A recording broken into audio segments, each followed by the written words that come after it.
নমস্কার, আমি সাধন রায়। আমার আজকের লেখা বীর ক্ষুদিরাম আমার কণ্ঠে। মেদিনীপুরের মাটিতে জন্মেছিল একটি কিশোর, নাম তার ক্ষুদিরাম। বয়স মাত্র 19, অথচ বুকের ভিতর একটা গোটা স্বাধীন দেশের স্বপ্ন।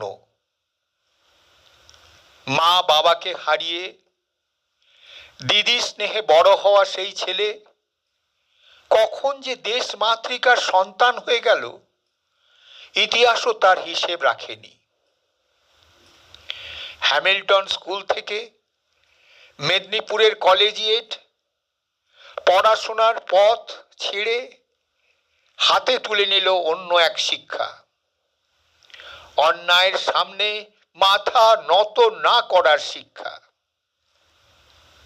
শ্রী অরবিন্দের প্রেরণা, নিবেদিতার আগুন ঝরা আহ্বান, বারীন্দ্র কুমার ঘোষের সংস্পর্শ, অনুশীলনের গোপন পথে তখন জেগে উঠেছে এক দুরন্ত তরুণ। মাত্র 15 বছর, ব্রিটিশ বিরোধী পুস্তিকা হাতে, কারাগারের দরজা দেখেও ভয় পেল না। কারণ তোমার কাছে স্বাধীনতা ছিল না কোনো শব্দ, ছিল শ্বাস নেওয়ার মতোই সত্য। তারপর মুজফ্ফরপুর, সঙ্গী প্রফুল্ল চাকি। ছদ্মবেশে দিন কেটে যায়, চোখে শুধু এক লক্ষ্য, কিংসফোর্ডের অত্যাচারের অবসান। সেই রাত বোমার বিস্ফোরণ, কেঁপে উঠল অন্ধকার। কিন্তু ইতিহাসের নির্মম পরিহাস, কিংসফোর্ড সেই গাড়িতে ছিলেন না। তারপর 25 মাইল পথ, ক্লান্ত পা, তবু থামোনি তুমি। ওয়াইন স্টেশনে শেষ হলো দৌড়, হাতে উঠল হাতকড়ি। কিন্তু আশ্চর্য, হাতকড়ি পড়ল হাতে, স্বাধীনতা পড়ল না তোমার চোখ থেকে।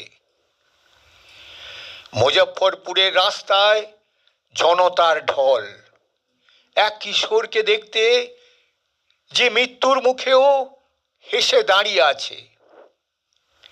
বিচারক যখন প্রশ্ন করলেন, ফাঁসি হবে তা কি বুঝেছ? তুমি শুধু মুচকি হেসেছিলে। কি ছিল সেই হাসিতে? ভয়হীনতা, দেশপ্রেম, নাকি স্বাধীন ভারতের আগাম সূর্যোদয়?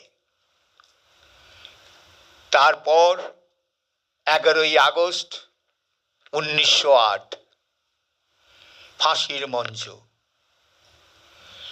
একটি 19 বছরের প্রাণ ধীরে ধীরে ইতিহাস হয়ে গেল। কণ্ঠে বন্দে মাতরম, চোখে স্বাধীনতার স্বপ্ন, আর ঠোঁটে সেই অমর হাসি। ক্ষুদিরাম, তুমি চলে গেলে, কিন্তু সত্যি কি চলে গেলে? যখন অন্যায়ের বিরুদ্ধে কোনো কিশোর মুঠি শক্ত হয়, যখন স্বাধীনতার জন্যে কোনো তরুণ স্বপ্ন দেখে, যখন ভারতবর্ষের আকাশে বন্দে মাতরম ধ্বনিত হয়, তখন মনে হয় তুমি এখনো আছো। তোমার রক্তে লেখা এই স্বাধীনতার ভোরে আমরা আজও মাথা নত করি। হে বাংলার অমর কিশোর, হে ভারতের বীর সন্তান, শত কোটি প্রণাম তোমায়। তোমার নাম শুধু ইতিহাসের পাতায় নয়, থাকুক প্রতিটি ভারতীয় হৃদয়ের সবচেয়ে উজ্জ্বল অক্ষরে। ক্ষুদিরাম তুমি অমর।